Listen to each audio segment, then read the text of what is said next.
Thanks for watching this episode of BibleMountain.com. This episode is the beginning of a series that I am calling the Bible Mountain Parables. In this series, we will address some of the most basic and fundamental questions that we as human beings should answer. We will start with the existence of God. Does God exist?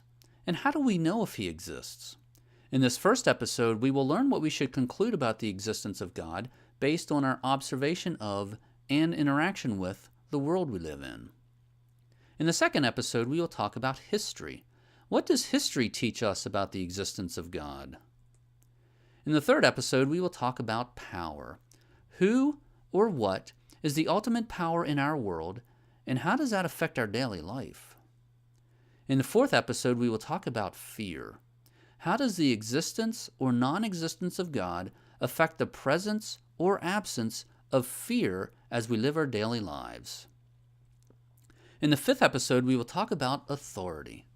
Is there an ultimate authority in our world that we need to submit to? And if so, who or what is it? In the sixth episode, we will talk about death. What happens after we die?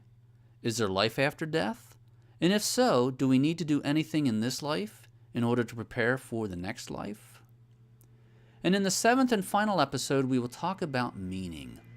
Is life worth living? And if so, what is it that brings meaning and satisfaction to our lives? As I said, today we will start with the existence of God.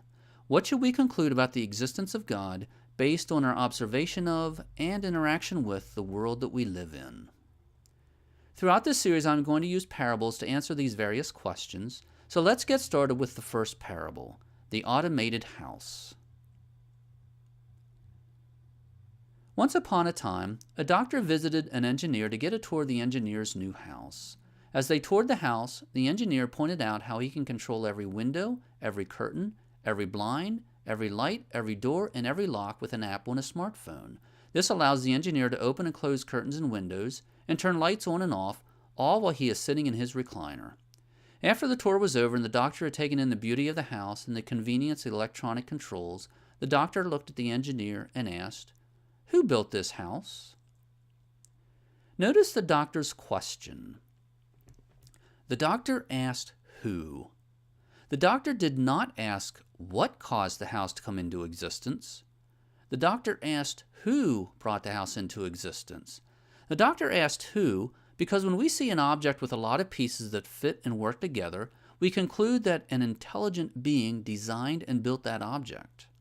Whether it is a house, a car, a kitchen appliance, or a computer, we logically conclude that intelligent beings designed and built those objects.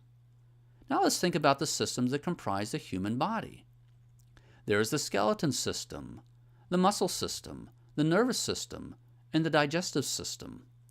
There are organs like the eyes, the brain, the heart, and the lungs.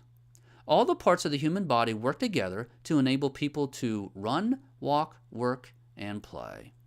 And there is the reproductive system, which allows us humans to reproduce ourselves. Just as we look at a house and logically conclude that an intelligent being designed and created it, so too when we look at the human body, the most logical and intelligent conclusion is that there is a living, intelligent being out there somewhere who designed and created the human race.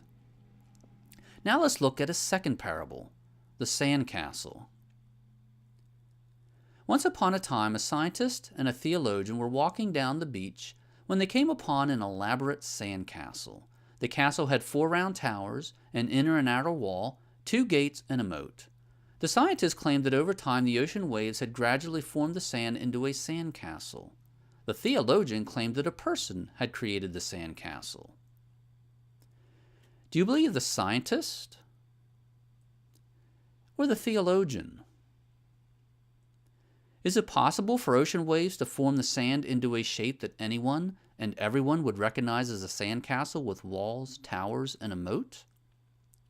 The reality is that when human beings come upon a sandcastle, we logically and correctly conclude that an intelligent being built that sandcastle.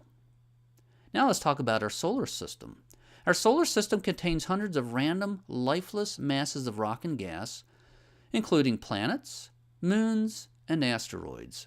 In the midst of all these lifeless masses is planet Earth. Earth is unique in our solar system in that it is able to support life. Earth has dry land, oceans, fresh water, plants, trees, animals, the water cycle, the food chain, and the oxygen cycle. Furthermore, the distance from the Earth to the Sun is such that the temperature of Earth is not too hot nor too cold to support life. Scientists claim that the Earth came about by chance.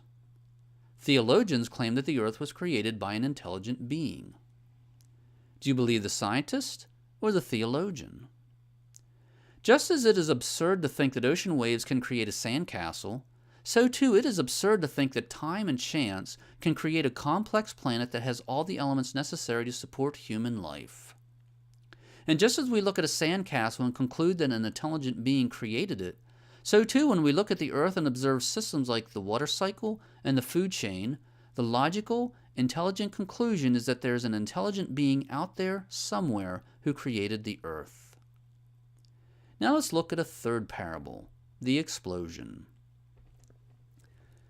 Once upon a time, a science professor was teaching evolution to a group of college freshmen.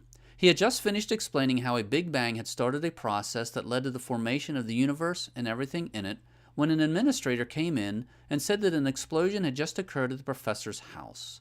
The professor knew that his wife and children were at home when the explosion would have taken place, so he quickly gathered up his things and left. What was the professor thinking as he drove home? Was he optimistic that the explosion had started a process that would improve his house and make his family healthier and more beautiful? Or was he fearful that the explosion had killed his family and destroyed his house? The point is that evolutionists don't live what they teach. They teach that a Big Bang started a constructive process that led to the creation of life, but when they are faced with a Big Bang in their own lives, they assume, just like we do, that the Big Bang was destructive.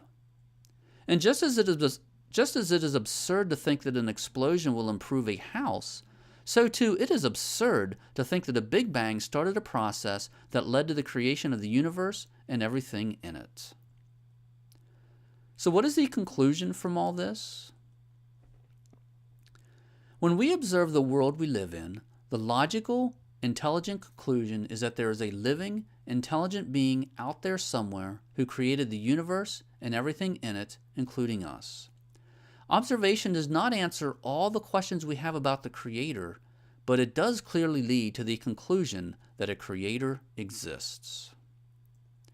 In the next episode, we will see what history teaches us about the existence of God.